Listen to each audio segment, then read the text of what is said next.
in his life at the moment yet to forgive. I am not that strong as a human being. So I agree with Lamia. It's really difficult to think about forgiving such an act right now. It really is. I'm hoping, like her, with time, it would change. But right now, it's very difficult to think about forgiveness. Very brief response, Bernard? Yeah. Will all New Zealanders have to find forgiveness, or it's worth focusing on the positive. I went to the vigil at the Basin Reserve and was overwhelmed by the amount of just sheer love and support that came from the wider community for our Muslim communities. But the people who I can't forgive are the people running the social media platforms who've been here before, they've seen how their tools are being used, and they're just letting it happen and taking the hundreds of millions of dollars and just ignoring us. We have yet to hear from Mark Zuckerberg. 4 days after the event, he hasn't said a blinking thing. Now, I just want to finish off with our next guest. Around the country, in centres large and small, local Muslim communities have been left reeling in the wake of the Friday atrocities at the two Christchurch mosques. But the spirit of opening of the arms hasn't diminished. For example, the Nelson Mosque opened just 1 week before the attacks, and they say that their doors are always open to anyone who would like to learn about their services to aim to promote peace, harmony and integration. And then perhaps a symbol of interfaith connection, the Nelson Mosque occupies the former St John's Methodist Church Hall, of which my father, Reverend Wallace Chapman, was minister, and Moyad Sharif is the president of the Nelson Islamic Cultural Society. It's a new society. He's also a specialist respiratory physician at the Nelson Hospital. Assalamu alaikum, Moyad. Oh, thank you.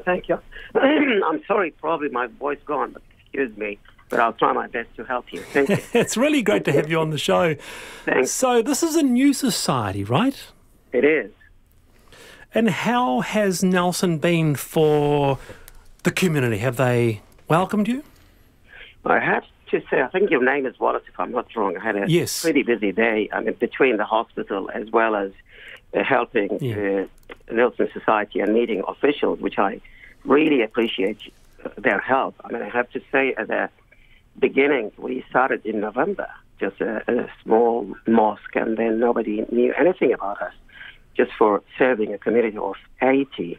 But then the official ceremony started only a week prior, and we invited the officials. And in fact, actually, they wanted to come, and I have to say thank you to Mick Smith, the MP, national MP. He did an enormous job and helped us with that. And then, of course, we invited Rachel Buyback from Labour. We invited our lovely mayor, Rachel Reeves, too many officials, and that's it. We thought that would be a very good start. And my lovely daughter, she came from Auckland. She was the MC, did help us, and then we thought it would be beginning, and we never know that the devil is hiding just in the corner.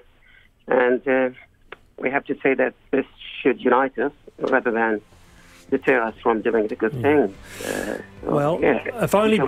If only briefly you joined us, we'll hope to get you back again sometime. Moyad Sharif, the president of the Nelson Islamic Cultural Society, new, open, go and check it out. Tayaba Khan, thank you so much for coming along. Ma Asamala. And Bernard Hickey, thank you very much for being with us as well. Thank you. And I'm Wallace Chapman, back from 3:45 p.m. tomorrow.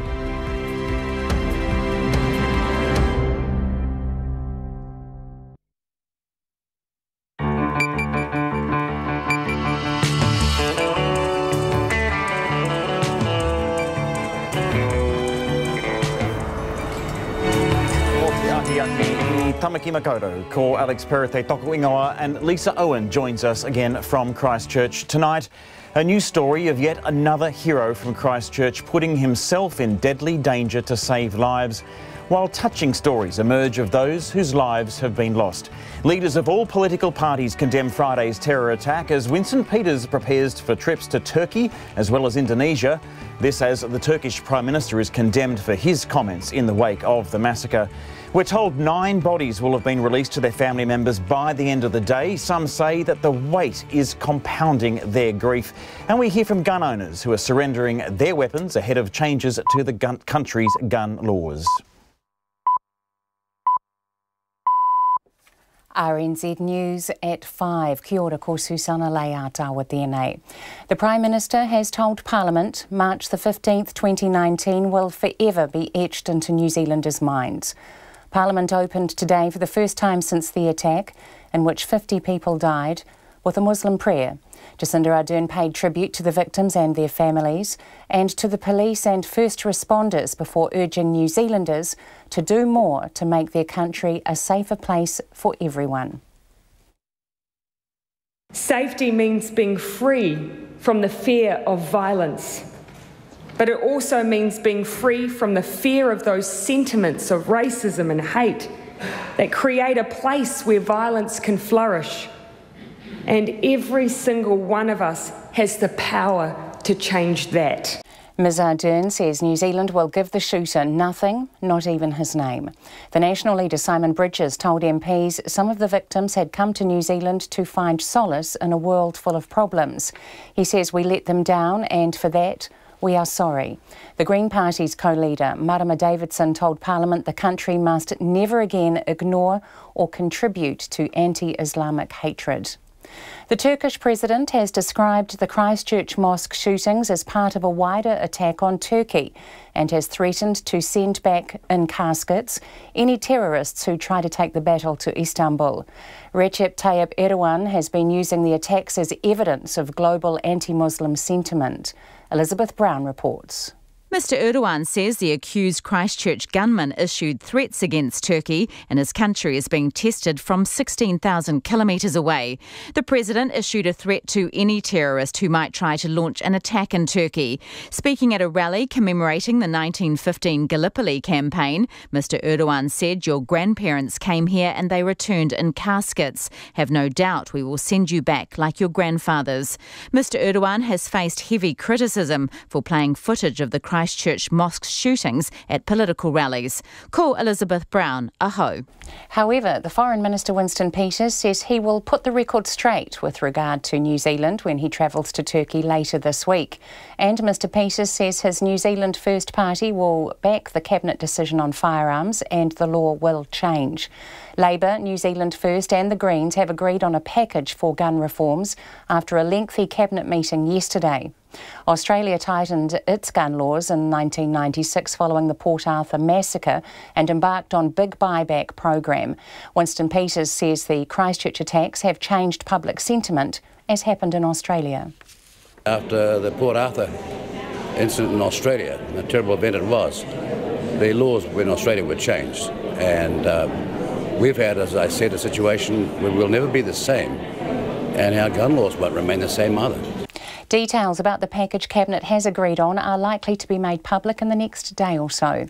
The families of those who died in Christchurch's mosque shootings are facing an anxious wait to retrieve the bodies of their loved ones.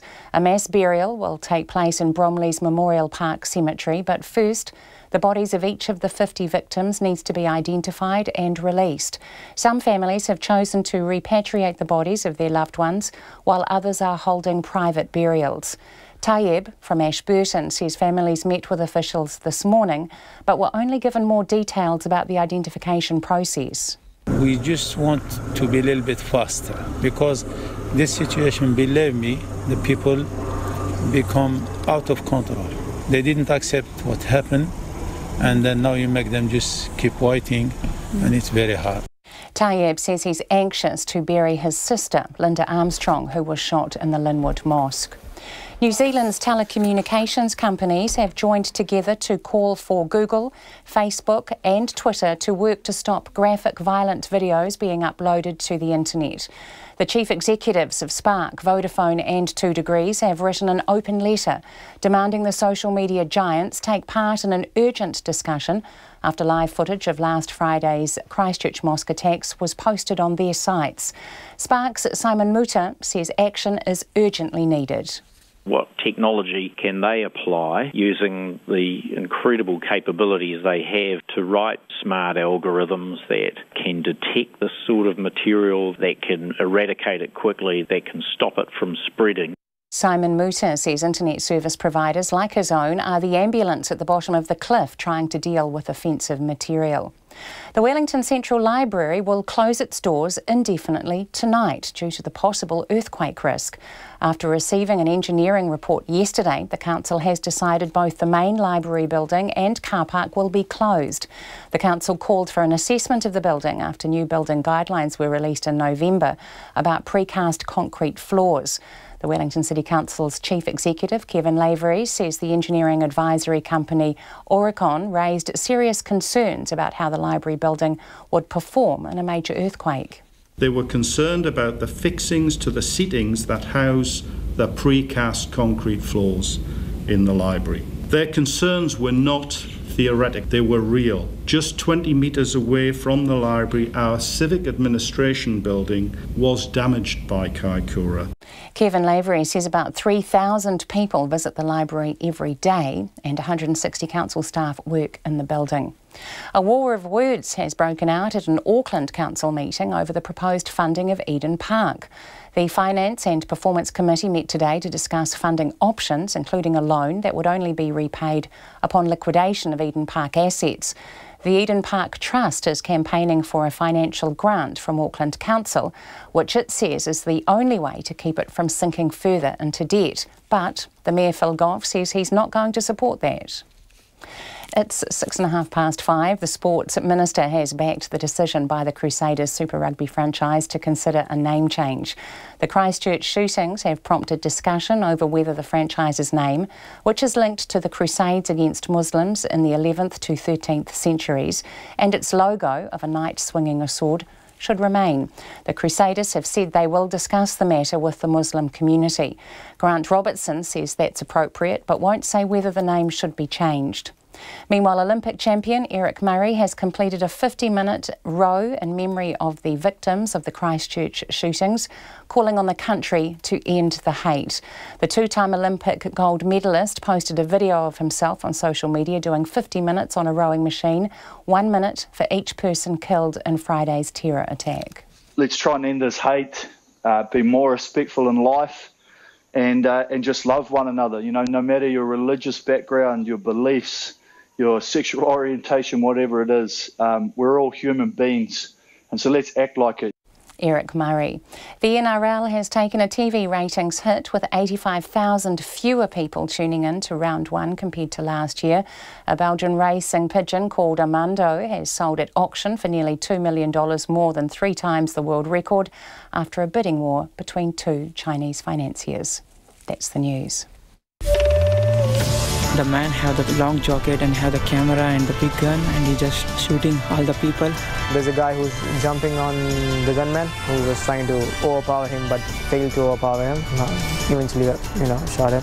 There was a river of blood coming out of the mosque, and that's a scene that you don't forget. They have been treated like criminals and terrorists, all while their communities have felt the building violence of racism and Islamophobia. If they couldn't control what was going out on their platforms, they should have just turned off all uploads. Morning Report, weekdays 6 till 9. Then on 9 to noon, we continue coverage from Christchurch. And after 10, the man who makes you love maths, Stanford University Professor Keith Devlin. Join me, Catherine Ryan, on 9 to noon after Morning Report on RNZ National. Now the short forecast from Met Service to midnight tomorrow for Northland through to Waitomo, including Coromandel Peninsula, Bay of Plenty, Taupo and Taumaranui. Cloudy periods and isolated showers, increasing fine breaks tomorrow. Taranaki to Wellington, including Taihape, fine apart from areas of cloud morning and night. For Gisborne, Hawke's Bay and Wairarapa, cloudy periods, a few light showers for Gisborne, spreading to Hawke's Bay and coastal Wairarapa tomorrow. Marlborough, Nelson, Buller, Westland, Canterbury High Country and central Otago.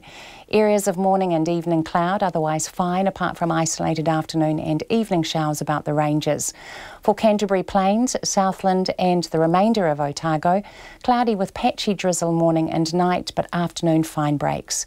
Fiordland, mainly fine. Chatham Islands, mostly cloudy chance of a shower. It's 9.5 minutes past 5. You're with RNZ National. Thank you very much, Susanna. Kia ora, good evening and welcome to Checkpoint. I'm Alex Perrottet. Coming up on the program, 30 injured people remain in hospital tonight. 9 of them are in a critical condition following Friday's terror attack. Families of the 50 people killed are awaiting the return of the bodies of their loved ones for burial.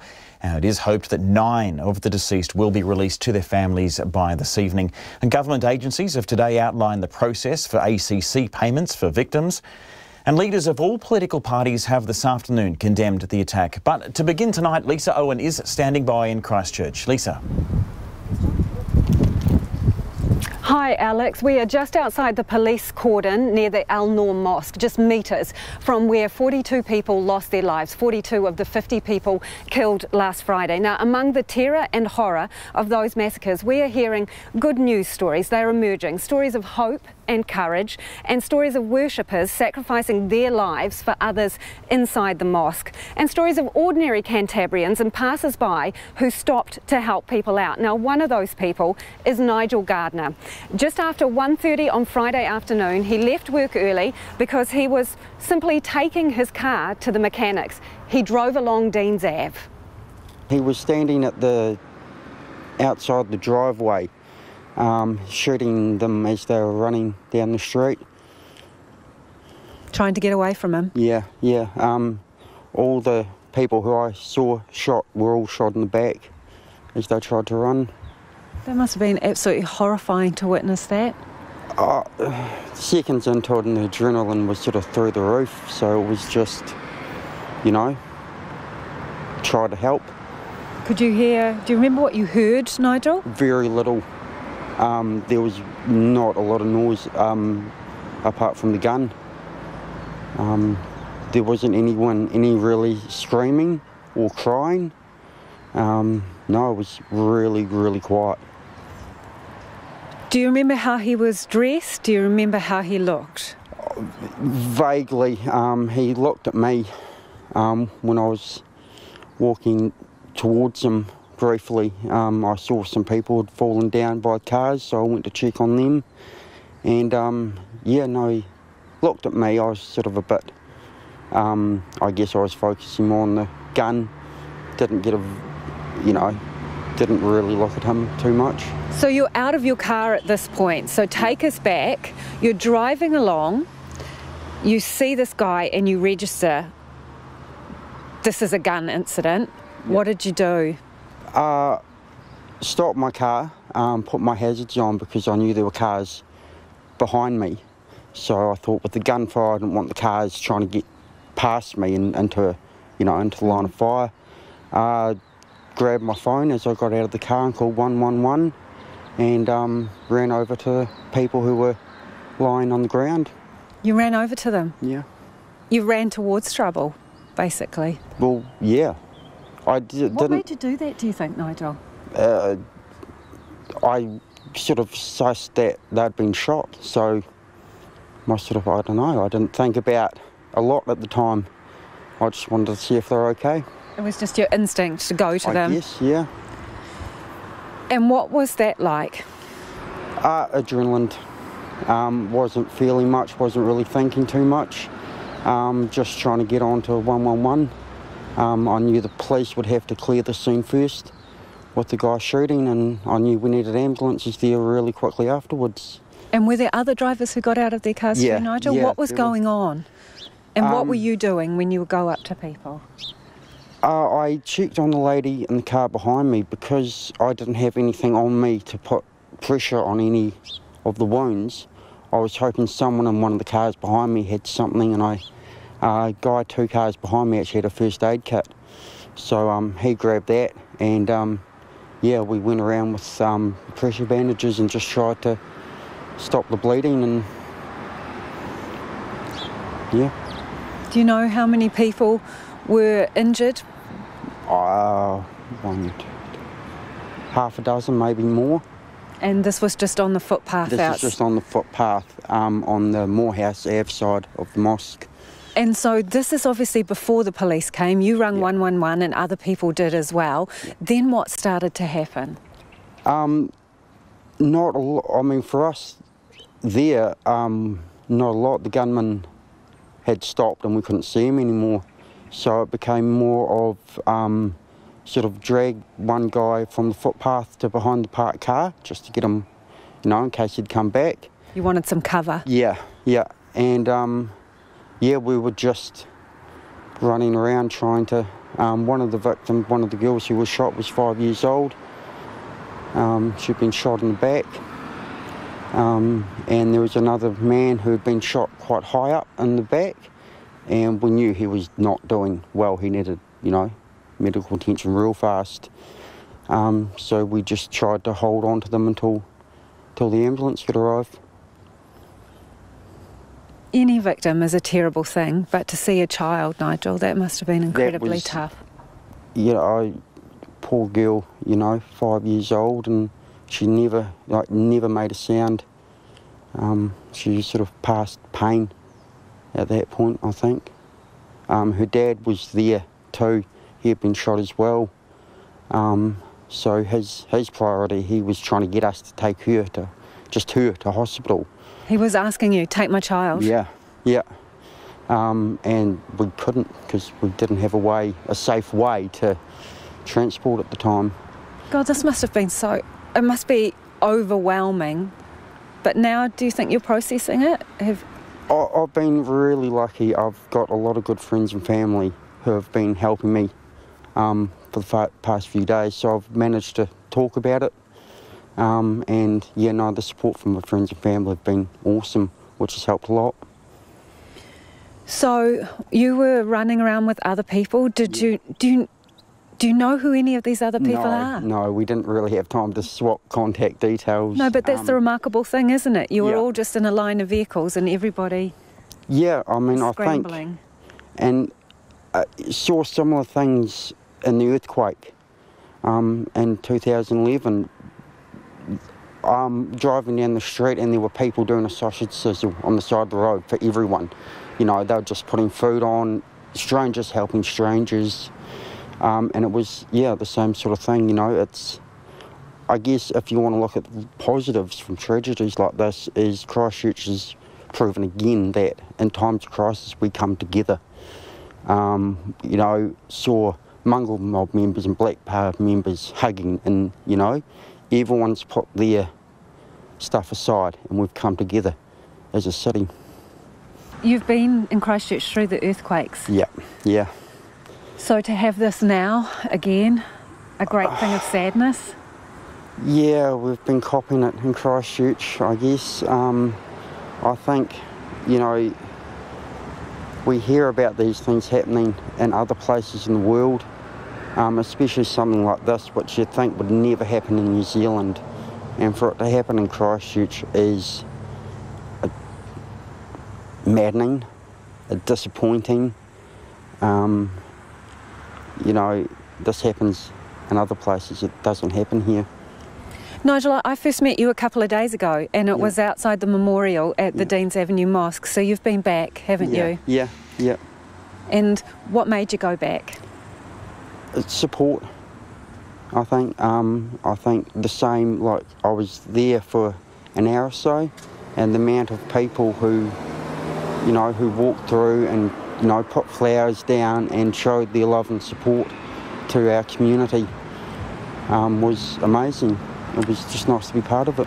And I heard you there, you were talking to other people who were also really personally affected, who had injured family members and the like. Yeah. Did it help to talk to people who had experienced maybe some of what you had on the Friday? Yeah, I think everyone who was there, and even in the wider community, I think we were all affected by this in one way or another. And that is Nigel Gardner, one of the remarkable people who has emerged from all of this. Simon's going to walk with me and we're just going to show you, because we're where one of the floral tributes is, and it just keeps growing and growing, and it's nice for you to get a sense of it. Just when you think that people have pulled out all their love and grief, someone else comes down with a bouquet of flowers to say a prayer, sing a song, have waiata and karakia, and it just goes on for metres and metres, beautiful flowers that people have brought down to show their love and respect and to stand with this community. And if Simon just peeks around the corner here, it goes on even further You can see where the cordon starts and a police officer standing there with his weapon, and others just gathering of an evening, coming down. There's a woman I spoke to earlier today. She's just away from us here. She is holding a sign offering free conversations, and she says she's had about 400 conversations with strangers over the past couple of days because she wants to encourage communication, connecting with people again. Not all of us on our phones, but actually talking, and it's moments like that that really make you appreciate how people are feeling here. Now, the families waiting for the bodies of their loved ones to be released after Friday's massacre say they're being constantly given updated timeframes which turn out to be false promises. A mass burial will take place at Bromley's Memorial Park Cemetery, but first each of the 50 bodies needs to be formally identified and then released to the families. So some of those gathering at Hagley Oval's Sports Centre each day say they would rather be sent home, and then given accurate time and a day to return. Now, our reporter Annika Smith has spent time with some of those families today. Down a long, leafy driveway, streams of the grieving flow in and out of the sports centre. They're looking for updates, information, any news about when they might get their loved ones back. Ashburton man Taib says the wait has been excruciating. It's like you're just waiting for something and there is nothing. You just like wait from 10 to 11, 11 to 12, 1 o'clock, 2 o'clock, 3 o'clock. And then yesterday we went there. I thought maybe in the meeting we will hear any good news, but was just updating us with the procedure of what they are doing in Mauritania. Taib flew into Christchurch on Saturday morning after hearing his sister, Linda Armstrong, was among the dead. Ms Armstrong, a convert to Islam, had been praying in the Linwood Mosque. Taib stands with me in the shade of the trees as car after car filled with friends and family drives past. He says they met with police and coronial officials this morning, but he's no closer to finding out more. This was the coroner over there, the chief coroner. She just explained the procedure about what they are doing, and they have to check the bodies with to identify the bodies with the teeth or with any injury to make sure that they are not making any mistake. Taib says up to 3 bodies have already been released, with more expected today, but he hasn't heard anything about his sister. He says people are becoming more upset as time drags on. I'm not objecting about checking body, it's all right, to not make any mistake. That means everyone have to take the real body. But we just want to be a little bit faster, because this situation, believe me, the people become out of control. They didn't accept what happened, and then now you make them just keep waiting, and it's very hard. Adam Miakal has also been waiting for news since Friday evening. He describes the never-ending wait as incredibly frustrating. We will be happy if they're telling in the start that will take 3 days, 4 days, and we will be very happy to wait and go there. We don't want to be struggle everywhere. We have to sit in our, look after our children, look after family, and then we will come after 4 days. But what I'm not saying, why they keep us lying. Today, tomorrow, this hour, next hour, and every day they just keep us lying. Adam Miakal travelled to New Zealand with his cousin, Mathula Safi, as refugees. Mr Safi, a father of 6 children, was gunned down in the Al Noor Mosque. Adam Miakal says he told officials it was vital they buried his body in the first 24 hours. I know they will be understanding, but some part of them, not all of Islam, was going on. But we explained to them many times.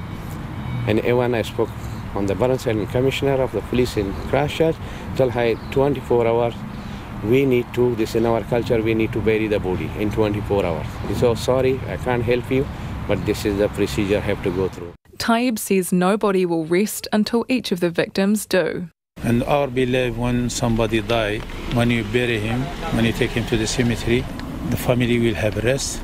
That means they know that he died and he's in peace now, but because of the situation actually now, nobody having a rest. As the hours and days tick by, the work continues at Memorial Park Cemetery. A large white marquee has been erected overnight, and armed police continue to patrol the area. This morning, a group of men in religious attire stood in the cemetery, peering into the empty graves, the final resting place of their loved ones. I o Totahi for Checkpoint, this is Annika Smith. Well, we've been talking tonight about acts of kindness and bravery, exceptional acts. I just want to share 2 words with you. Hello, brother. Now, these are the words that Haji Daoud Nabi, who's 71 years old, apparently spoke to the gunman at the mosque just around the corner from here. The first words he spoke to him were, hello, brother. Words of kindness, welcoming words, not evil, not disparaging words, not turning him away, welcoming words, hello brother. And these words have resonated with the people of Christchurch, and in the trees that are over there behind me, people have started to write those words, hello brother, on pieces of card, and they are hanging from trees further along down by the mosque. And those are some of the stories that are emerging today. Meanwhile, there are 30 victims from Friday's terrorist attacks who are still in Christchurch Hospital. Now, the Canterbury District Health Board CEO, David Mates, joined leaders from other government agencies at a joint press conference this afternoon. He said 9 of those patients, well, they're still in a critical condition in intensive care 4 days after the attacks. There are 2 patients that have been transferred over the past few days to Auckland. One is a 4-year-old child that was transferred to Starship Hospital, and her father was transferred, and that child remains in a critical condition. The father was also transferred up to Auckland Hospital to be close to his daughter and with his wife, and he is in a stable condition in Auckland. Part of the ongoing response to the patients that we've had so far, there will be ongoing multiple operations for a number of those patients, and it is going to be a long-term recovery journey that many of them will be undertaking. Ministry of Social Development spokesperson John Henderson says service teams have been set up in the Christchurch suburbs of Riccarton and Linwood, and specialist cultural and language support is being offered throughout New Zealand. Generally, people will receive compensation and financial support through ACC, and we're working very closely with ACC, but we are here to help with regards to immediate needs of one-off costs such as food grants, petrol, clothing, medical fees and prescriptions, and would strongly encourage anyone who needs our assistance to contact us with any questions or concerns. Immigration New Zealand Assistant General Manager Peter Elms says its focus is on supporting the Muslim community and victims of the attack. Very early after the attack, Immigration New Zealand has set up a 24/7 priority process, utilising our global network of officers to ensure that we're able to very quickly facilitate the entry of family into New Zealand to support the victims, both for burials and in the weeks following that. That process is working very well, and to date 65 visas have been granted for travelling family members who are either already here or on their way here. Those visas are processed within 24 hours. From today, immigration officers in Christchurch are also meeting face-to-face with those affected so they can tell them directly about what their immigration requirements are. Ministry of Education spokesperson Katrina Casey says Christchurch principals and teachers, social workers, health workers and counsellors are working closely with affected schools. So far, we have had direct contact seeking support from 68 schools and 19 early childhood centres. At any given time, we have up to 20 Priority 1 schools and 3 early childhood centres. A priority school or early childhood centre is one that has direct connections either to victims and or parents of victims and or staff and or the Muslim community. Our traumatic incident teams are in constant contact, visiting and multiple visits where needed to these priority schools, while at the same time making sure that all our other schools and early childhood centres are getting the right level of support. Ms Casey says the ministry's also providing additional support to schools in Auckland, Waikato, Wellington and Dunedin, as its Muslim community has very strong ties to the Christchurch community. ACC spokesperson Phil Riley says the Crown Agency has a team in Christchurch dedicated to providing support to victims and their families. ACC's scheme provides a set of entitlements. The only test in this case is if the incident occurred in New Zealand, and of course it has. So people are covered, both the dependents of those who have been deceased and those who have been injured as well. So to the question in terms of if anyone was the sole income earner, if they were injured, they will get ongoing entitlements and support. If they were family members of someone who has been deceased, likewise they and their children with certain parameters will also get ongoing support. And Mr Riley says that dependent family members not living in New Zealand are not eligible for ACC. Now, while you've been listening to that interview, there's been spontaneous waiata that has broken out behind me. It happens all the time.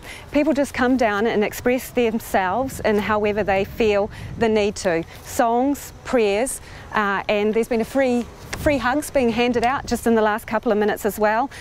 No judgment, just everyone gathering together and doing what they need to work through this. The other thing we've just noticed here, our crew, is the overwhelming scent of the flowers. There are so many here. There is a sweet smell of flowers and it's actually quite comforting.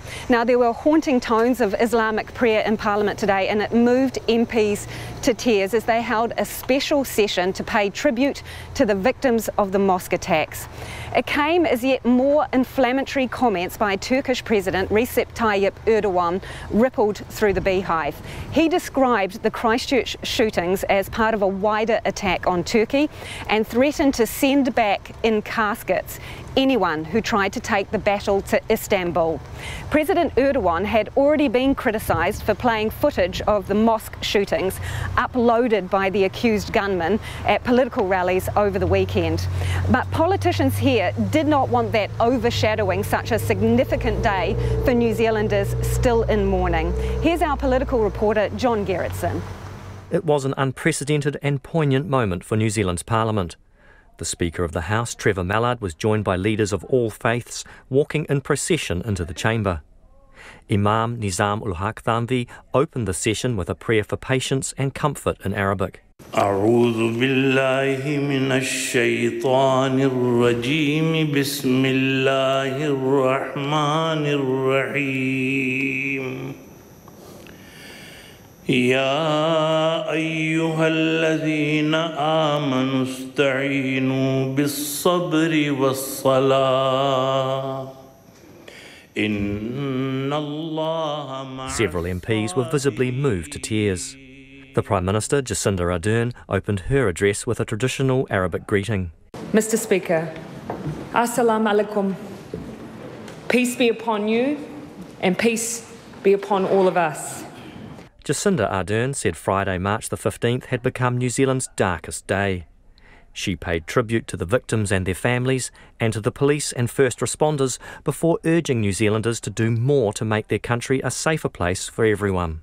Safety means being free from the fear of violence, but it also means being free from the fear of those sentiments of racism and hate that create a place where violence can flourish. And every single one of us has the power to change that. National Party leader Simon Bridges said the victims of the attack had lived in the belief that New Zealand was the best little country in the world and they had been let down. He said all New Zealanders shared their grief. The unimaginable hurt that our Islamic community is feeling is shared amongst all New Zealanders, because I know that every New Zealander feels this wasn't just something targeted at our Islamic community or just to Christchurch, as real as that is. It has happened to all New Zealanders, and all New Zealanders are grieving with them. The leader of the New Zealand First Party, Winston Peters, said the terrorist had tried to divide New Zealanders, but he would not succeed. Friday, March 15, 2019 is the day everything changed in our country. A day when someone from outside our shores attempted to terrorise us and tear us apart. That, we believe, was his objective, and he has failed. Why? Because violent extremism, whatever its origin or form or creed, is utterly rejected by New Zealanders.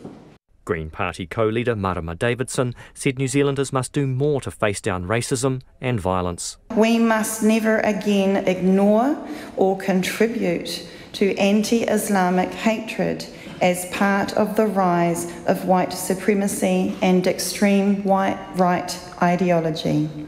As one young Muslim woman said, "We've now lost lives, so I think it's time that we started having the uncomfortable conversations." The leader of the ACT Party, David Seymour, offered condolences to the victims and condemnation to the attacker.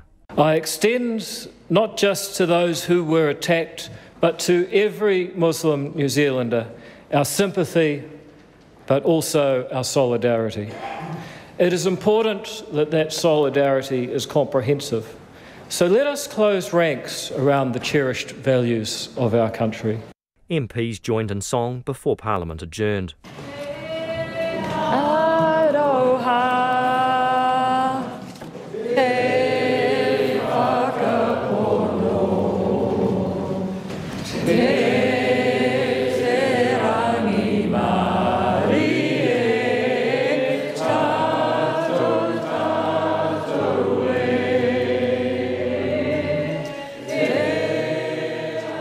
Outside the debating chamber, Jacinda Ardern embraced members of the Muslim community who had come to observe the session.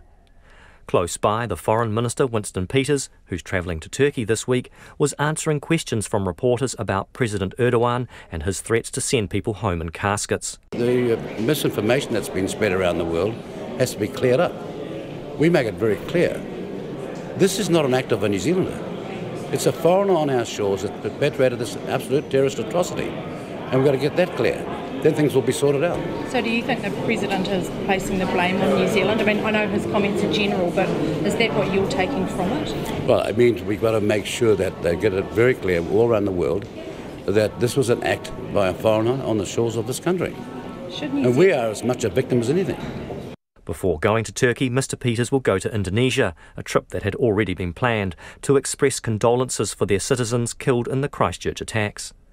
In Turkey, he will attend a special ministerial meeting of the Organisation of Islamic Cooperation being held in Istanbul. An important event, Mr Peters says, that will allow New Zealand to join with its partners in standing against terrorism and speaking up for values such as understanding and religious tolerance. Atu I te whare paremata, mo te hotaka o te ahi ahi, ko John Gerritsen aho. So at Dean's Ave here, people still continue to filter down after work, and in fact the students who were singing just before, they're from Mount Hutt College who have come down to pay their respects. That's it for the moment here from Dean's Ave. We'll be back with you after 6 o'clock, but let's go now to Susanna with the headlines. The Prime Minister has paid tribute to the victims of the Christchurch mosque shootings and their families as Parliament opened for the first time since the attacks. Jacinda Ardern opened the sitting with a Muslim prayer and said that March the 15th, 2019 will forever be etched in the minds of New Zealanders.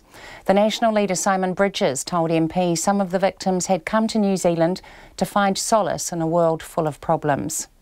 Frustration is creeping in among families waiting for the bodies of the victims of the Christchurch attacks to be returned. They say while they understand time is needed for the identification process, they're constantly being given updated timeframes which turn out to be false promises.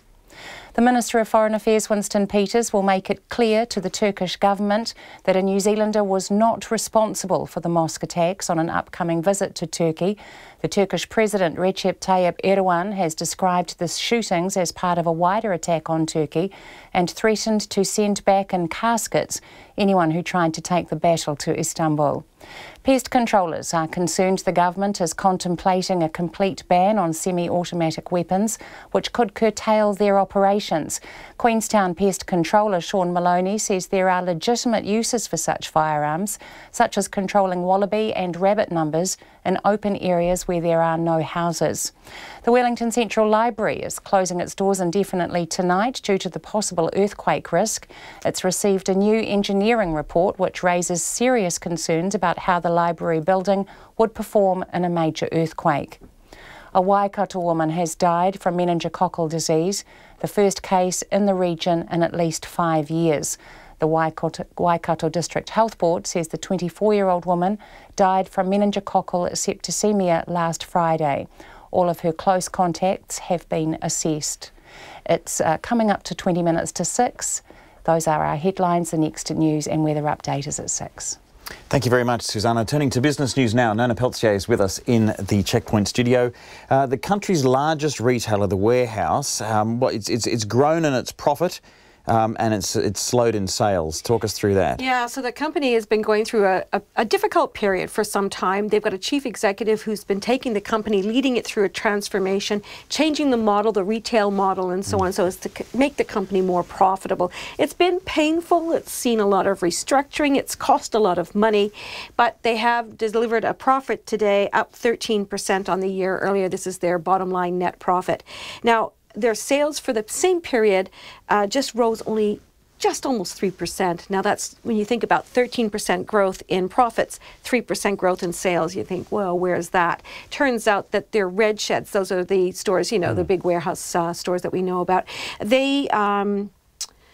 they did all right in the first quarter, but the second quarter was slower. They said the weather really played havoc with their seasonal sales. That was with clothing and seasonable items. And yeah, so their profits weren't as strong as they were the year earlier. So sales were less.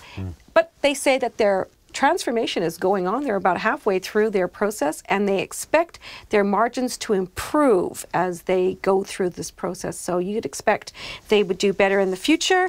Their first half profit was $35.8 million, and they spent $4 million on restructuring costs. And they're going to spend less in the future because they're going to invest more in training and so on. Interesting times for them. Okay. A Chinese dairy producer planning to buy Westland milk products. Yeah, a company called Yili. This is a Chinese company.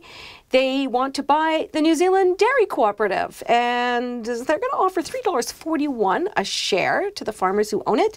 That values the company, the cooperative rather, at $588 million. The deal is subject to Overseas Investment Office approval as well as shareholder approval, so there's a way to go. We'll see whether or not that flies, but it's a good price, I guess, and we'll see what happens. The cooperative's recommending it.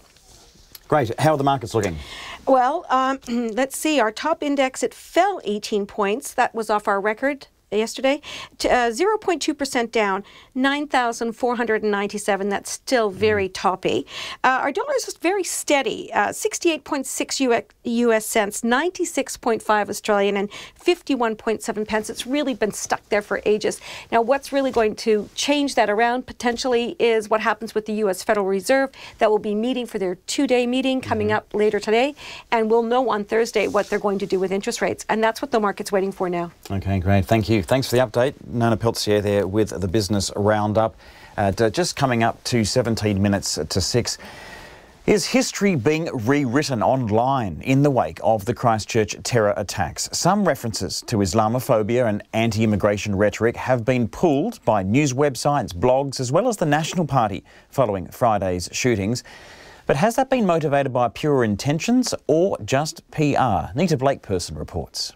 Several websites have been updated over recent days. In the case of the National Party, its leader Simon Bridges had admitted that a petition opposing New Zealand's membership of a UN migration agreement was removed from its website only after Friday's attacks. It had argued that the UN compact treated legal and illegal migration the same and restricted New Zealand's ability to make independent policy. Mr Bridges says he found out today that a junior staff member had removed the petition. I had understood that some weeks ago it was deleted as a matter of routine archiving. What in fact happened, I've learnt this morning, was that a junior staffer was incredibly emotional on Friday night and took it upon themselves to delete it. We didn't know that until this morning. So why did... Elsewhere, Newstalk ZB appears to have deleted a column by its Canterbury host Chris Lynch in which he criticises a swimming pool's decision to close for 2 hours to allow Muslim women only swimming lessons. 2 anti-immigration websites based in New Zealand have been taken down, with one saying it will cease operations immediately. But that reaction hasn't extended to Kiwi Blog, run by right-wing political lobbyist David Farrer, whose platform hosts an article titled "A Case for Immediate Cessation of All Muslim Immigration." Mr Farrer says he is manually moderating all comments on the website, but is still weighing up the issue of freedom of speech versus the impacts of that speech. I've thought long and hard about this, but my decision is actually you're not achieving anything by deleting something buried in the archives from 4 years ago. The better way is to actually have discussions going forward about what is appropriate. But Jenny Condi, co-founder of the political action group Civic, says it's time to recognise the harm those views can cause. On the right, we have left dangerous speech alone because either we didn't want to give it a platform, or it was easier, or it was convenient to just allow people who shared some of our views to ignore the views of theirs that we did not share. Jenny Condi says it's frustrating to see online posts come down without any comment or explanation. I think there's a real concern that this simply looks like, I guess, covering yourself rather than a genuine reflection or any kind of contrition. I also think, even though emotions are really high, for good reason, because we are all incredibly upset and angry, it's important not to blame. I think we have to find a way to have the conversation in a way that tackles the honest issues that are here. But Mohammed Al-Ansari, a research fellow at Auckland University's Faculty of Education and Social Work, says he would like to think the removal of such material is based on good conscience, not good politics. Removing a bad quote is always good. Acknowledging that perhaps this was not the right post, not the right thing to say, is good irrespective of the motive. But I think what will even be more heartening or supportive is that the morality behind it, or the motive, was actually good and is good for the people. Mohammed Al-Ansari says the Christchurch attacks highlight the impact words can have from behind a keyboard. Free speech is where you express your opinions, your certain views, in a way that doesn't segregate us, in a way that doesn't harm others, and in a way that doesn't portray others in any way that will expose them to negative stereotypes, misconceptions, and eventually racial profiling and discrimination. Mohammed Al-Ansari says he hopes the attacks will bring home to people the power of their words and the need to use them kindly. For Checkpoint, Nita Blake-Person. It's 13 minutes to 6. The attacks on Friday have particularly hit Christchurch's Muslim youth community very hard. 21-year-old Amira Tarek Abaza is studying sports and nutrition at the University of Canterbury. But on Friday, Amira's, as well as her sister Noran's, lives were turned upside down after they found out that some of their closest friends had been shot dead. They didn't want to name their friends who died, but they did want to make it loud and clear that they are not going to let one gunman ruin their lives. They spoke to our reporter Logan Church just a short time ago. Devastated, our hearts are shattered, but numb is probably a good word to describe it. I guess you're just on edge, not for safety, but on edge and when you're going to crack or break down or, just trying to really comprehend everything and accept some of the losses that happened.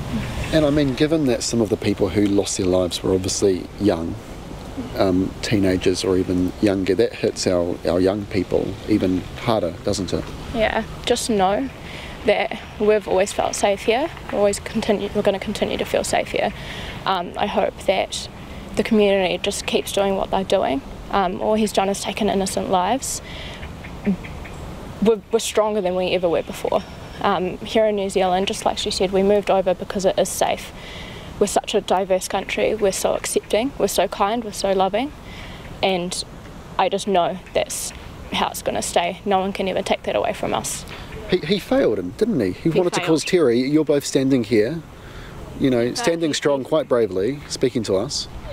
He failed immensely, really. I mean, if anything, if he was to look back, I don't know what they have in prison over there, but to be honest, if he was to look at the news and see the amount of media support that we have, not just from New Zealand but all over the world, I think he'll realise that what he did not cause division, which is what the aim was. He wanted. I think he's actually brought everyone together, especially in a country like New Zealand and in Christchurch, after everything that the city has been through. All the people and the citizens here have always come together and banded together, and that's what we've just seen again. As young people representing your community. What would you like all of New Zealand to know right now? What would your message be to them? Thank you, to start off.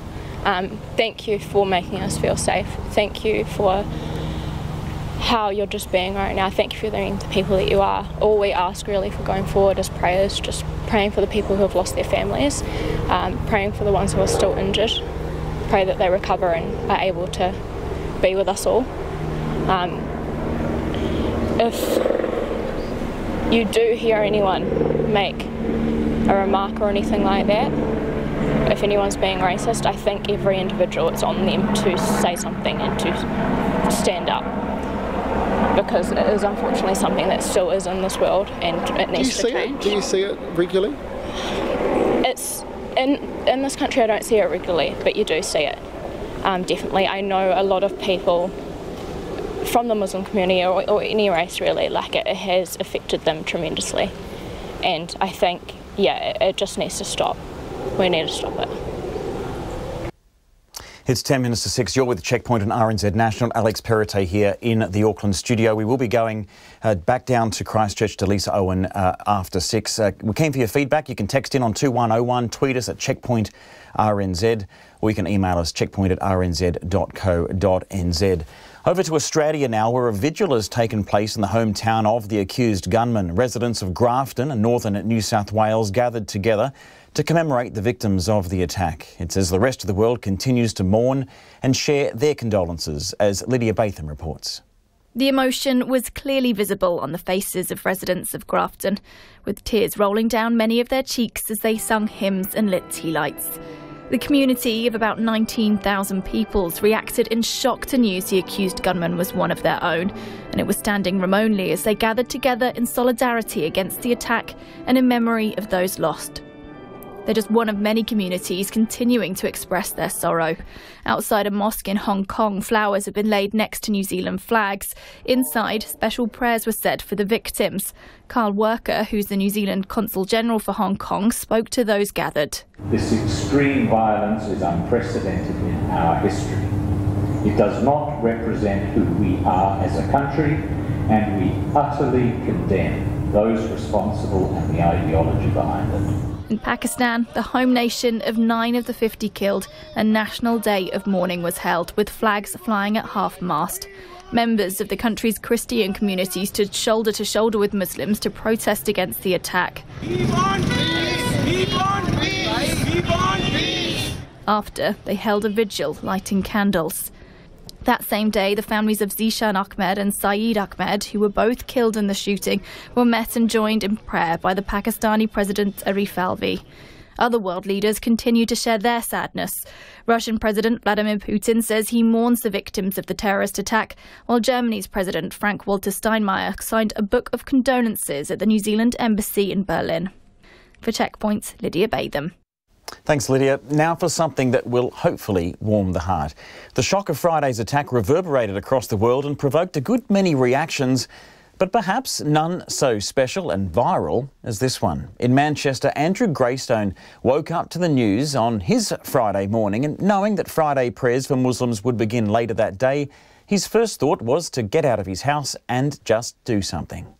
I was thinking, what is this like for the Muslims in my community? Is there anything I can do? So I thought, well, maybe if I go up to our local mosque, which is like 10 minutes walk away, maybe I could just stand at the outside and smile at people and just be a bit friendly or something.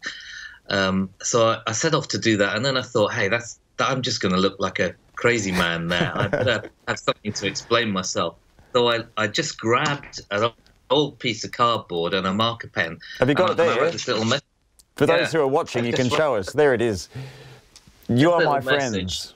I will keep watch while you pray. For those that are just listening, you can watch this later on. But Andrew's just held up a big sign. He's posted it on one of those filing cabinet files to give it a bit of a firm backing.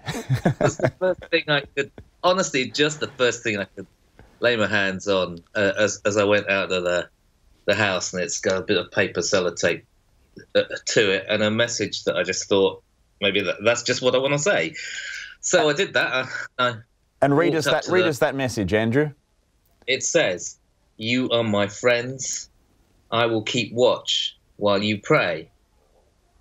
And I thought, well, I can go up to the mosque and I can stand outside, and when all the people have gone in, I could just stand in the entrance and just keep an eye out. Now, I'm not saying that if somebody had come to attack that mosque that I could have done anything about it. You know, I was armed with a smile and a piece of cardboard. I'm not saying I could have done anything about that, but I just thought maybe it would make people just feel that they were amongst friends instead of enemies. Maybe that would just help a little bit. And how did people react as they started attending the mosque or the prayer house for Friday prayers? What reactions did you get?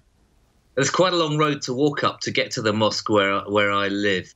And I think as people were walking up, you could see them thinking, oh no, have we got some kind of crazy guy making some kind of protest outside the mosque or something. But then when they got there and they could read the message that said, you are my friends, then you could see people melting. You could see a smile coming across their face. And people were hurrying into prayer, so a few people stopped to shake hands and say hello, and others just hurried on in. And then while the prayers were happening and I was standing outside just looking up and down the road, I'm told that the imam of the mosque, the religious leader who had walked past on his way in, he mentioned that I was there, and he told people what he thought I was doing there. And so by the time people came out after the prayers, everybody just was smiling and shaking my hand, and we were hugging and saying salam, peace, to each other. And I felt like I'd made 1,000 friends in an hour. And hey, some guy even sent me away with a pot of chicken biryani. Now that's a win.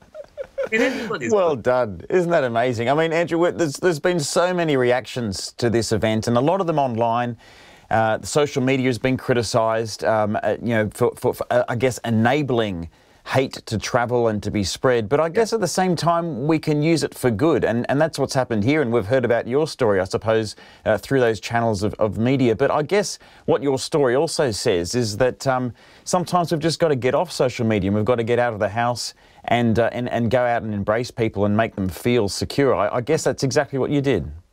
I guess that's true. You know, if I'd just kind of gone on Twitter and tweeted, oh, I feel so sorry for Christchurch, that maybe wouldn't have done very much. Or if I'd said, hope the Muslims in Manchester are okay, that maybe wouldn't have done very much. But I just felt it was good to go. There's nothing like actually being with people. Now, I didn't expect anything else to come of this. When prayers were over and people had come out, I just kind of made my way home thinking, that was good, that was okay, and got on with my day. But a couple of guys had taken photographs, just because, a strange guy with a notice, so you take a photograph. And, one of them must have put it online on Facebook, and then over the next few hours, it just started going crazy, Alex. I started getting messages from all over the world, and I mean all over the world. There's barely a country that I haven't heard from. Bangladesh, Pakistan, Malaysia, Libya, just Nigeria. One small deed, eh? One small deed. It still feels a bit surreal, because I still feel like, hey, I did a very, very small thing, but it seems that there's this kind of deep, very kind of, I think a lot of us live with fear, a low-level fear, a lot of the time. It's like a kind of buzzing in your ear the whole time. And I've picked this up from many of the reactions that people have sent to me. And we have to find ways of dealing with that. And you either stoke up that fear and you make it worse and worse, and you retreat from other people to keep yourself safe. But actually that doesn't work. The only thing that works in the end, the only thing that deals with fear, is friendship. We have to overcome fear with friendship. Andrew Greystone there from Manchester. He said there's nothing like actually being with people. Isn't that great advice? He also criticised fear. He said it's buzzing in your ear, almost poetic. It's coming up to 6 o'clock. There's impatience we heard earlier in the program with the delays in the release of the bodies of the deceased to their loved ones. After the 6 o'clock news, we will be talking to a Muslim leader who says that delay is unacceptable. Stand by for that. That will be Dr. Anwar Ghani from the Federation of Islamic Associations of New Zealand. People are also getting in touch with feedback from Logan's interview with the youth, the Muslim youth of Christchurch, Amira and Noran, saying, isn't that great sentiment? We need to hear more of that, more positive stories coming out of what has been a tragic few days as people grieve. Lots more coming up in Checkpoint after the news. RNZ News at 6. Ngā mihi nui ko Susana Leia taua tēnei. The Prime Minister gave an Arabic greeting to open her speech to Parliament this afternoon, honouring the victims of the mosque shootings. Following a powerful opening prayer by Imam Nizam ul Haq Tanvi, Jacinda Ardern moved to make her ministerial statement to Parliament. Mr. Speaker, Assalamu alaikum. Peace be upon you and peace be upon all of us. Jacinda Ardern condemned the terror attacks in Christchurch on Friday and said New Zealand will give the shooter nothing, not even his name. Parliament is now adjourned for the week to allow MPs to stay in their electorates and support their communities. The Foreign Minister says he will put the record straight with regard to New Zealand when he travels to Turkey later this week. The Turkish President Recep Tayyip Erdogan has used the mosque attacks as evidence of global anti-Muslim sentiment. He describes the Christchurch mosque shootings as part of a wider attack on Turkey and has threatened to send back in caskets anyone who tries to take the battle to Istanbul. The Foreign Minister Winston Peters says he'll address those comments while in Turkey this week. The misinformation that's been spread around the world has to be cleared up. We make it very clear. This is not an act of a New Zealander. It's a foreigner on our shores that perpetrated this absolute terrorist atrocity. And we've got to get that clear. Then things will be sorted out. Before going to Turkey, Mr Peters will go to Indonesia, a trip that had already been planned, to express condolences for Indonesians killed in the Christchurch attacks. As part of the consideration of changes to gun laws, the government is also looking at a weapons buyback scheme. Australia tightened its gun laws after the 1996 Port Arthur massacre. Firearms were registered to their owner and possession of most semi-automatic weapons was restricted to people such as farmers who needed them for pest control. Combined with a buyback scheme, the changes were credited with roughly halving the number of guns per person in Australia to 1 for every 8 people.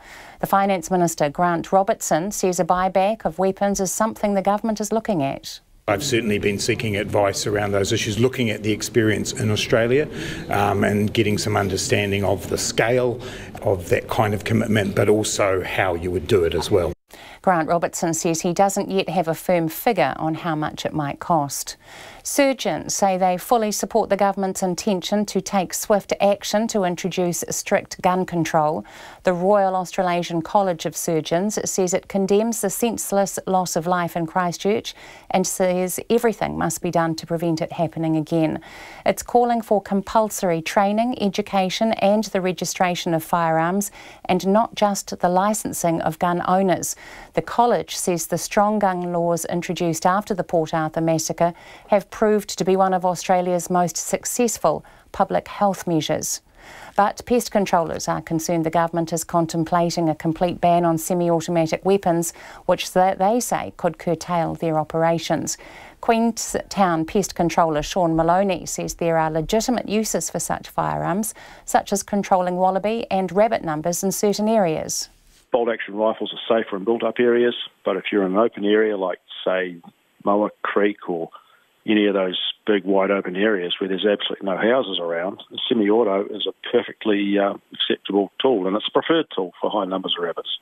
Sean Maloney says the type of weapons used by pest controllers are nothing like those used in the Christchurch attacks, and he's worried the government won't make the distinction. One of those helping with funeral arrangements for those killed in Friday's shootings says there are growing frustrations about the amount of time it's taking to identify the dead. Muslim tradition dictates the deceased should be buried as soon as possible, but it could now be up to a week before that happens. Chaplain Ahmed Kilani is a disaster recovery volunteer with AusAid, who has travelled to Christchurch to help with preparing the bodies for burial. These bodies are obviously subject to being a crime scene, forensics and the rest of it, and they have to be identified as well by family members, which is going to be horrific in itself. So we understand the logistics of it, but we also would hope that we'd be able to bury our dead quite soon. Ahmed Kilani says most of the dead will be prepared at a local funeral home before being buried at the same time in individual graves. A Waikato woman has died from meningococcal disease, the first case in the region in at least 5 years. The Waikato District Health Board says the 24-year-old died from meningococcal septicemia on Friday. All of her close contacts have been assessed. The DHB says there is no risk to the public, but people should be aware of the symptoms of the disease. They include slurred speech, extreme shivering or muscle pain, and mottled skin. Floodwaters have completely submerged an area 50 kilometres wide in central Mozambique in the wake of Cyclone Ardai. The coastal city of Beira, which was the home to 500,000 people, has been all but destroyed, and up to 1,000 people are feared dead. Dozens have also been killed in neighbouring Zimbabwe and Malawi. The BBC's Shingai Inyoka has more from Harare.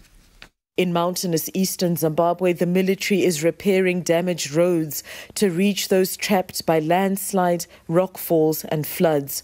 Addressing the nation, President Emmerson Mnangagwa raised concerns over the country's disaster preparedness. His government has pledged close to 100 million Zimbabwe dollars towards the disaster. While local experts have declared that the cyclone is over, its deadly effects remain. Shingai Inyoka reporting.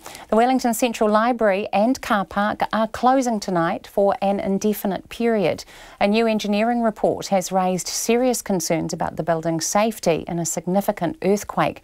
The City Council asked for the assessment after new guidelines were released in November about precast concrete floors.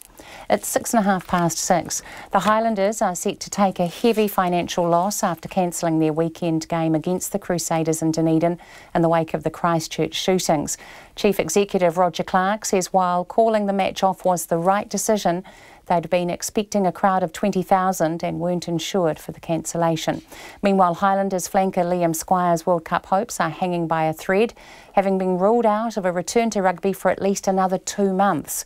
Squire hasn't played for the Highlanders this season after working his way back from a hip injury, but has now suffered a knee ligament injury at training.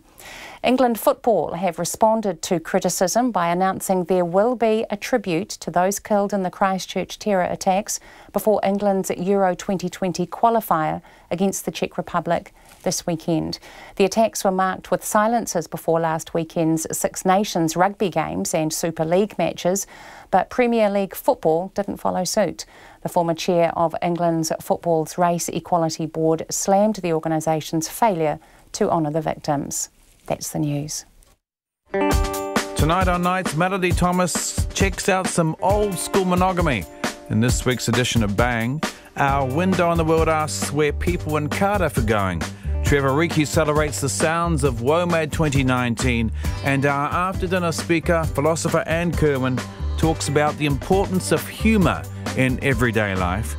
We'll show you some of that right now on Nights with me, Brian Crump, after the news at 7 on RNZ National. Now the short forecast from Met Service to midnight tomorrow. Northland to Waitomo, including Coromandel Peninsula, Bay of Plenty, Taupo and Taumaranui. Cloudy periods with isolated showers, increasing fine breaks tomorrow. Taranaki to Wellington, including Taihape, fine apart from areas of cloud morning and night.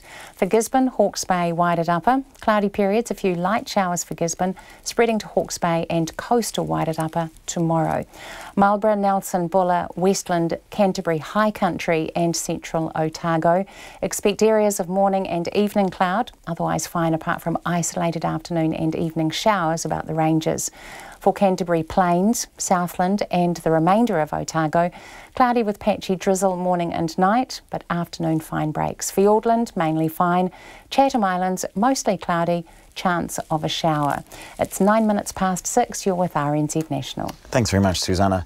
Welcome to Checkpoint. I'm Alex Perrottet. We'll go to Lisa Owen, who's standing by in Christchurch in a moment. First news just to hand. Auckland Council has voted to bail out the Eden Park Trust with a loan worth more than $60 million. We will try to have more on that. Stay tuned to the news bulletins for more on the Eden Park Trust. But first, the delay in returning most of the bodies of victims of the Christchurch attacks has been described as unacceptable by a leader in the Muslim community. Families waiting for the bodies of their loved ones to be released after Friday's massacre say authorities are constantly revising the time frame for the release of the bodies, and so far those are turning out to be false promises. A mass burial is due to take place in Bromley's Memorial Park Cemetery sometime later this week. But first, each of the 50 bodies need to be identified and returned to the families. The Federation of Islamic Associations of New Zealand spokesman Dr. Anwar Ghani has just been in Christchurch and he's just returned to Hamilton, is on the line now. Good evening to you, Dr. Ghani. Good evening to you, Alex. It's been 4 days. What's the mood there? You've just returned from Christchurch. What's the mood of the people that you've been trying to console? Obviously that people are feeling very uneasy about the time which has taken so far to release the bodies. And on reflection, given that the way we bury our people within 24 hours generally, given that this is an extraordinary situation, is still that 4 days has taken and the bodies have not been returned to their loved ones. It is totally unacceptable. I think that I know that the people are doing their best, but this is not meeting the expectation of the community, which wants to bury their dead ones.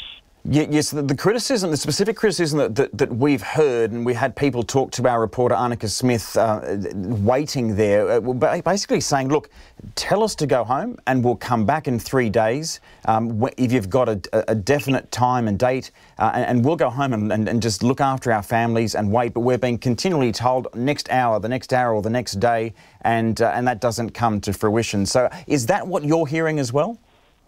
No, there may be a little bit of a communication gap from what people are saying and what is happening on the ground.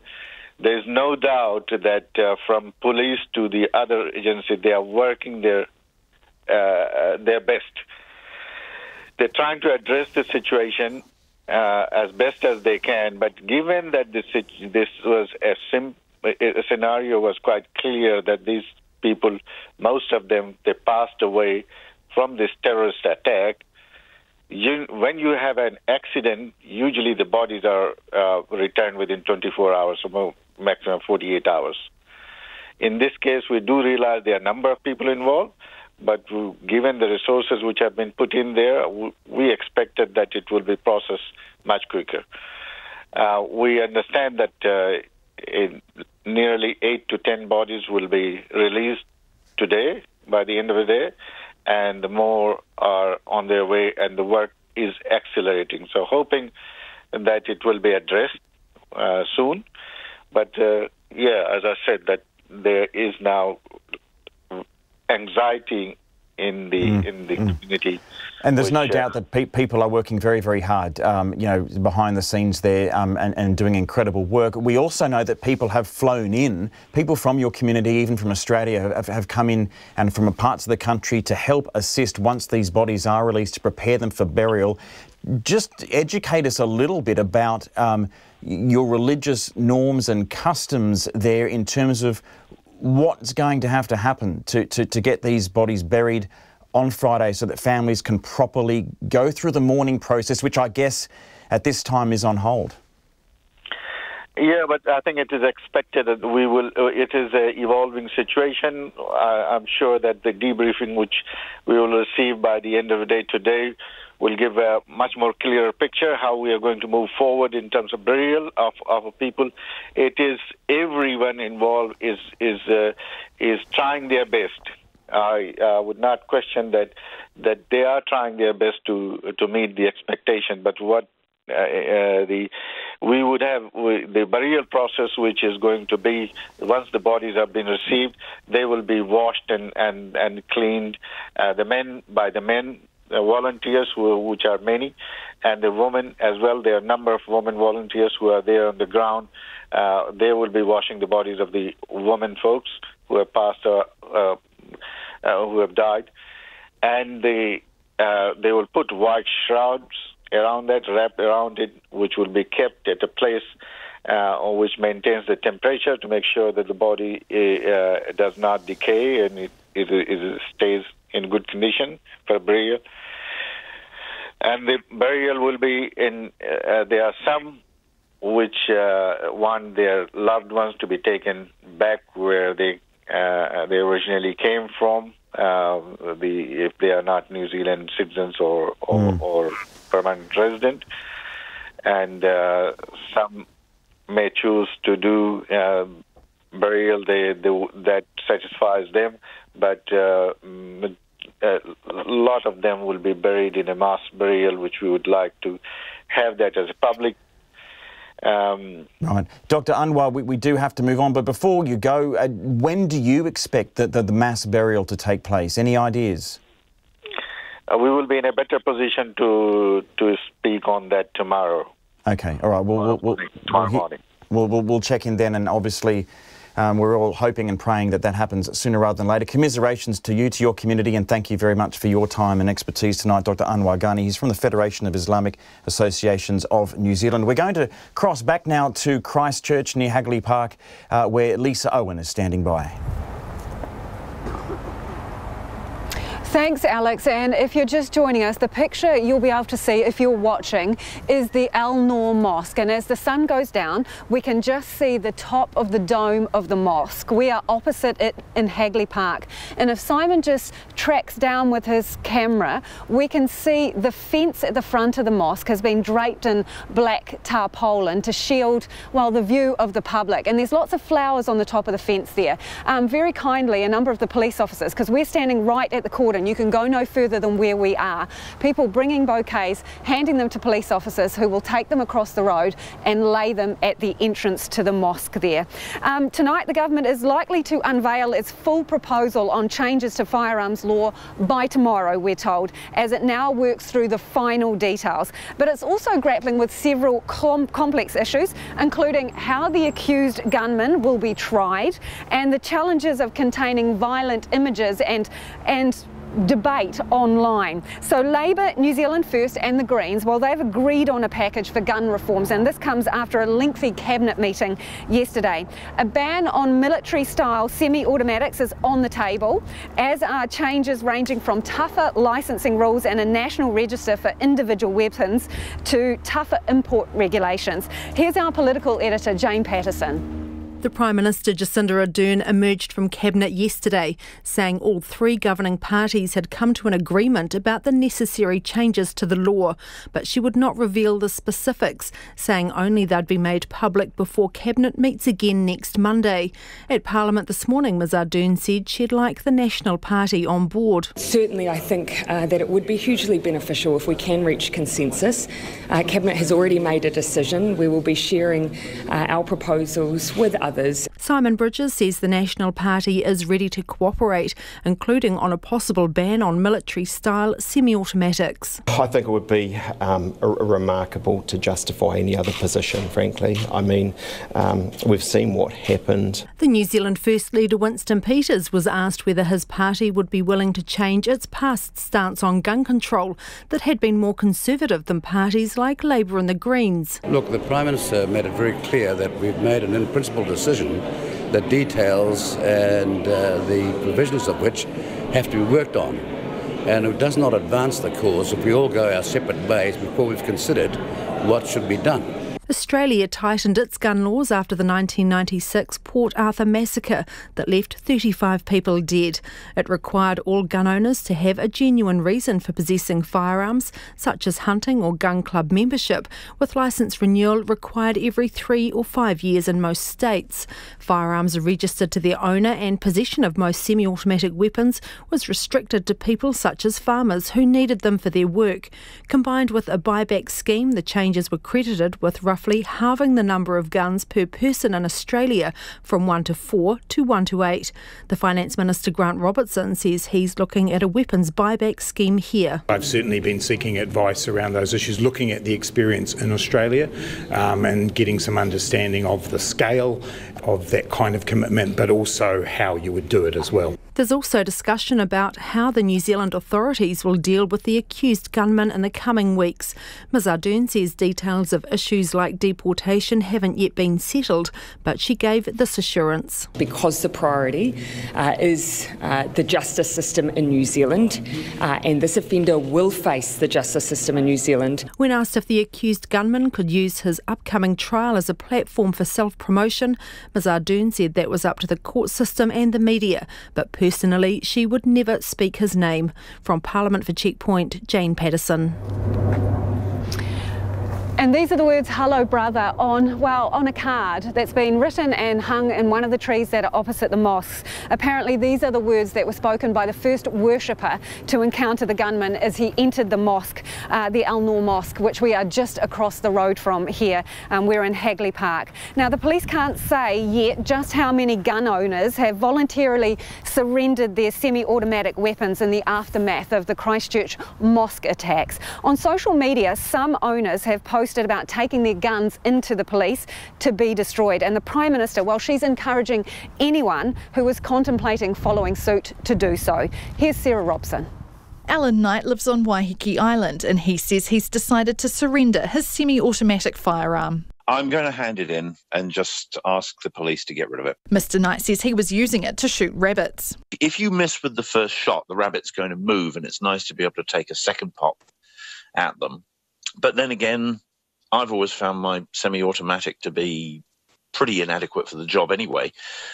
And if I use my bolt-action rifle, I generally don't miss. And Mr Knight says gun owners should be accepting of any changes the government makes to the law. Circumstances change and, I for one think the government are on the right track with this one. RNZ has asked the police how many people have handed in their weapons since Friday's mass shooting.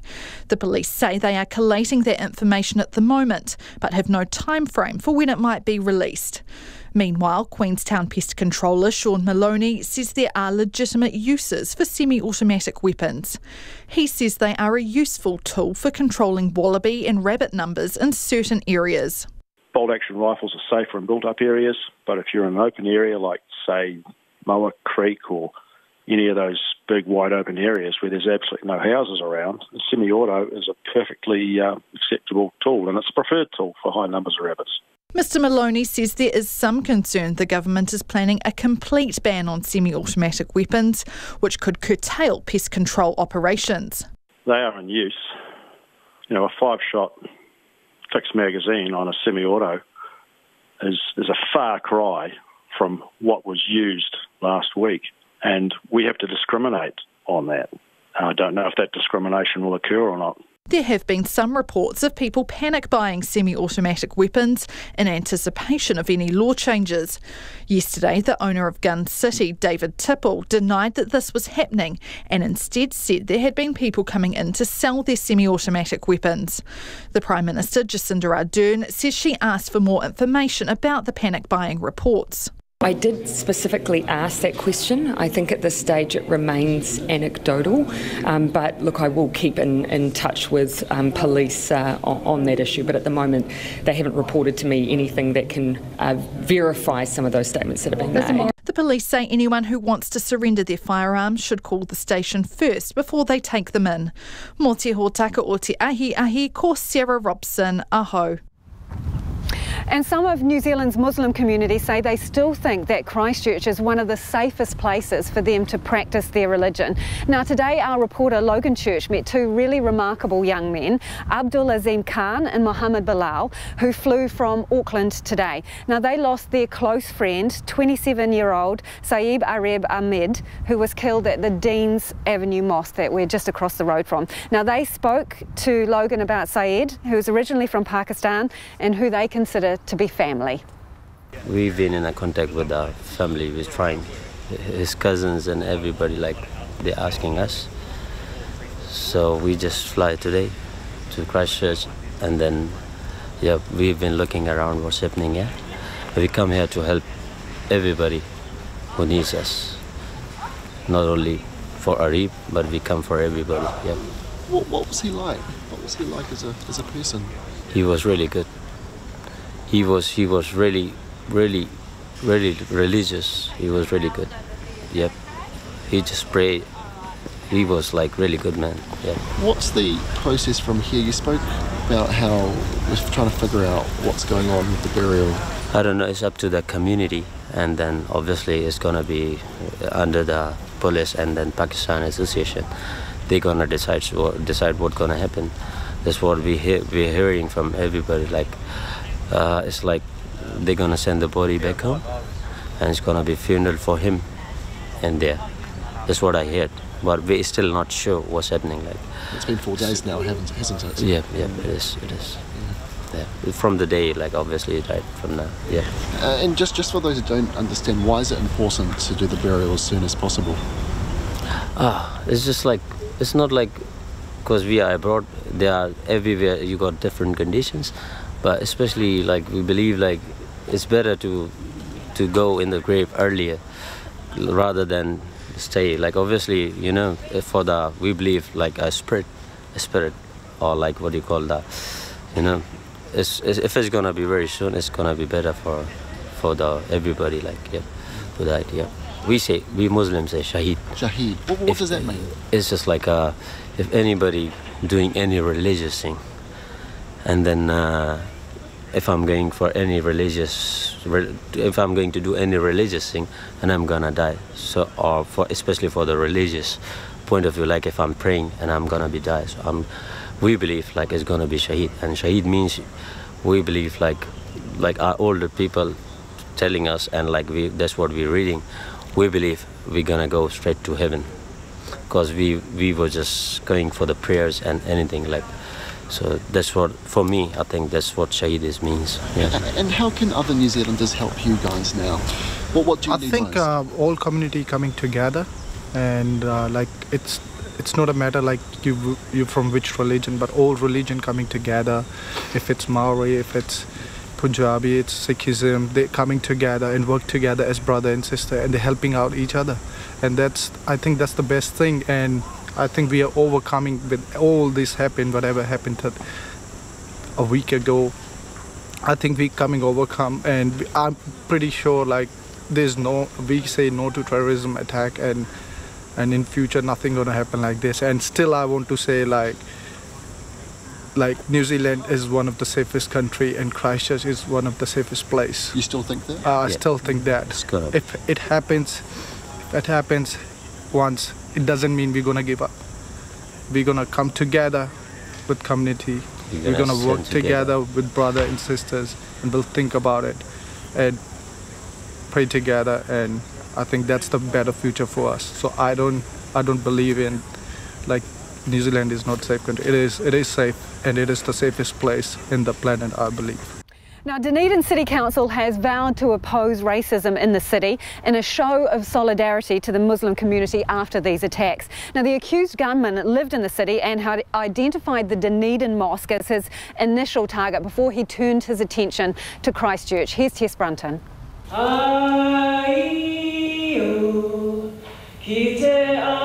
It was a day of two halves for Dunedin City Councillor Aaron Hawkins. At lunchtime, I stood in the octagon while high school students poured in.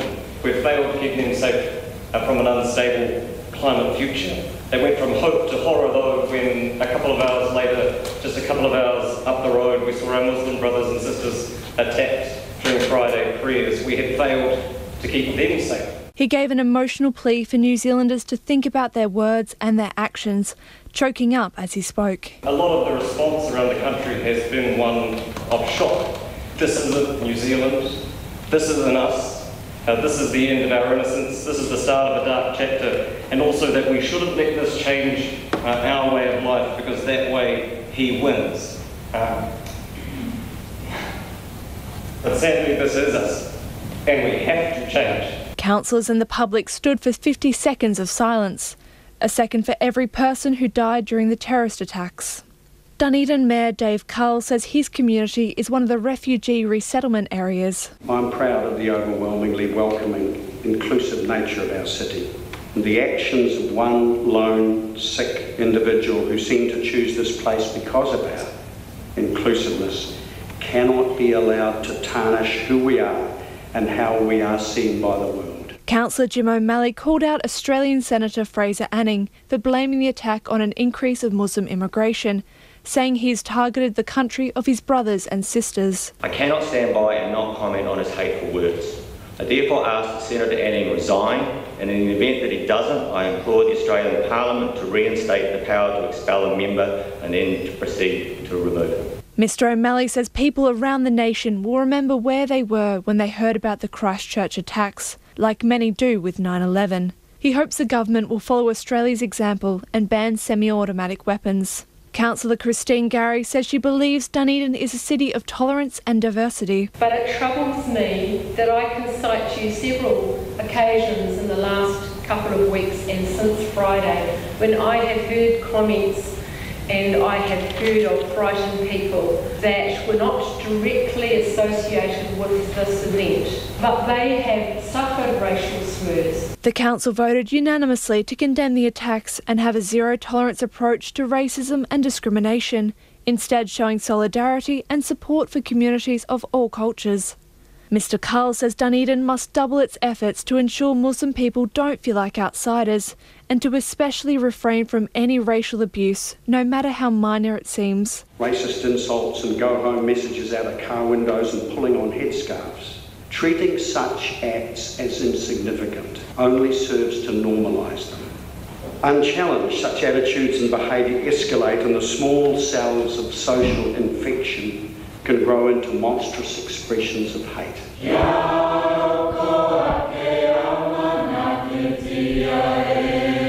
Dunedin City Council and Amnesty Otago will host a civic vigil at Forsyth Bar Stadium.